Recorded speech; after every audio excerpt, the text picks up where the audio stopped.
This is history in minutes, where the past is not remembered, it is relived. 216 BC, the Roman Republic stands at the height of its power. Its legions dominate Italy, its enemies fear its discipline, its allies trust its strength. But in the blistering heat of southern Italy, Rome is about to suffer the worst military disaster in its entire history. By sunset, over 50,000 Roman soldiers will lie dead, and the world will witness one of the greatest tactical masterpieces ever executed. This is the Battle of Cannae. Years earlier, a young Carthaginian general stood before his father. His name was Hannibal Barca, and he swore an oath of eternal hatred against Rome. Carthage and Rome were rivals, two rising superpowers competing for dominance of the Mediterranean. They had already fought once. Rome had won. Carthage had been humiliated, but Hannibal had not forgotten. In 218 BC, he did something no Roman thought possible. He marched an army from Spain, across southern Gaul, over the towering Alps, through snow, starvation, and ambush. War elephants trudged through frozen mountain passes. Thousands died along the way, but Hannibal reached Italy, and he began to win. At the Trebia River, he crushed a Roman army. At Lake Trasimene, he ambushed another. Roman soldiers drowned in panic as Carthaginian forces slaughtered them from the hills. Rome was stunned, but not defeated.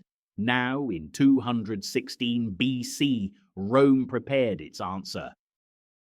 The Roman Senate was furious. Two defeats were unacceptable. They would not rely on caution. They would rely on numbers. They raised an enormous army, nearly 80,000 infantry, around 6,000 cavalry.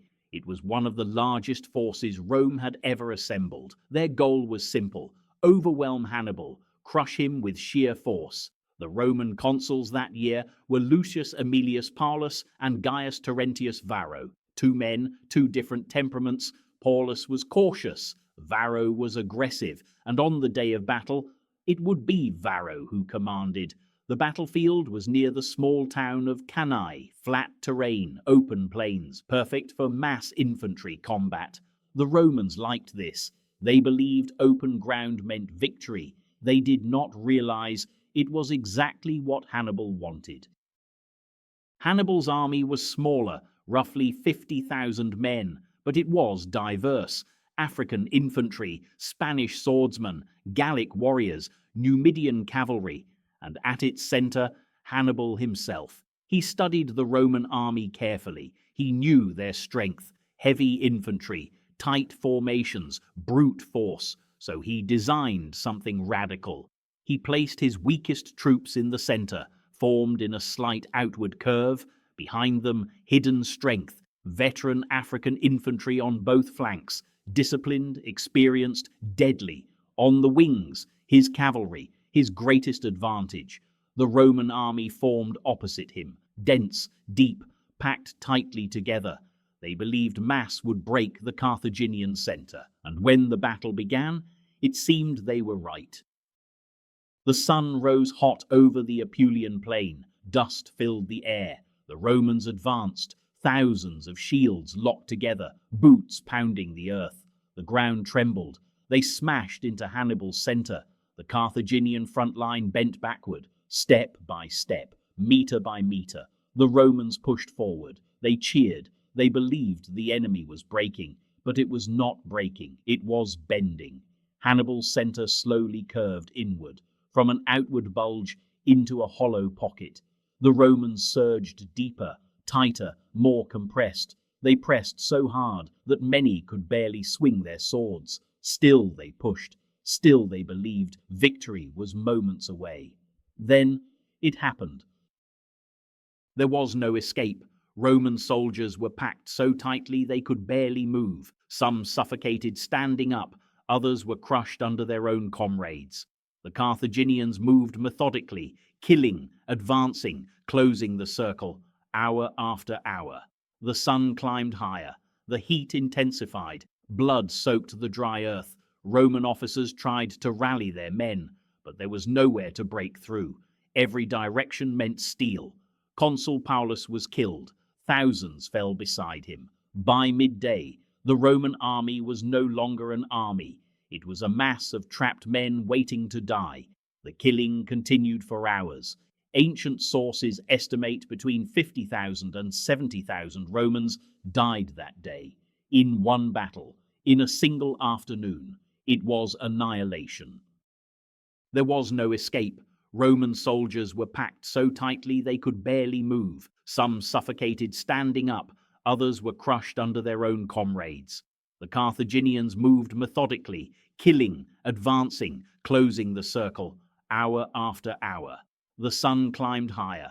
The heat intensified. Blood soaked the dry earth. Roman officers tried to rally their men, but there was nowhere to break through. Every direction meant steel. Consul Paulus was killed. Thousands fell beside him. By midday, the Roman army was no longer an army. It was a mass of trapped men waiting to die. The killing continued for hours. Ancient sources estimate between 50,000 and 70,000 Romans died that day, in one battle, in a single afternoon. It was annihilation. When the slaughter ended, the field of Cannae was silent. Tens of thousands of bodies covered the plain, armor shattered, standards fallen, the pride of Rome destroyed. Hannibal had achieved the impossible. He had encircled and annihilated a force larger than his own, a tactical masterpiece. Even today, military academies study Cannae. It is considered one of the greatest battlefield maneuvers in history. But here is the true shock. Hannibal did not march on Rome. He lacked siege equipment, he lacked reinforcements, and Rome refused to surrender. The news reached the city like a nightmare. Entire generations of young men were gone. Families waited for fathers who would never return. Panic gripped the streets. Some believed Rome was finished, but the Senate did something extraordinary. They refused to negotiate. They refused to surrender. Instead, they raised another army, and another, and another. Rome would not fall in a single day, even one as catastrophic as Cannae. Years later, Rome would defeat Carthage. Hannibal would be recalled. Carthage would eventually be destroyed. But on that scorching summer day in 216 BC, Hannibal stood as the greatest general in the world, and Rome stood at the edge of extinction. The Battle of Cannae was not just a defeat, it was a lesson in strategy, in patience, in deception. It showed that numbers alone do not guarantee victory, that intelligence can overcome strength, and that even the mightiest empire can bleed. More than 50,000 Romans died in a single day, one of the bloodiest battles of the ancient world, a masterpiece of war, and a warning to every army that came after. This was Cannae,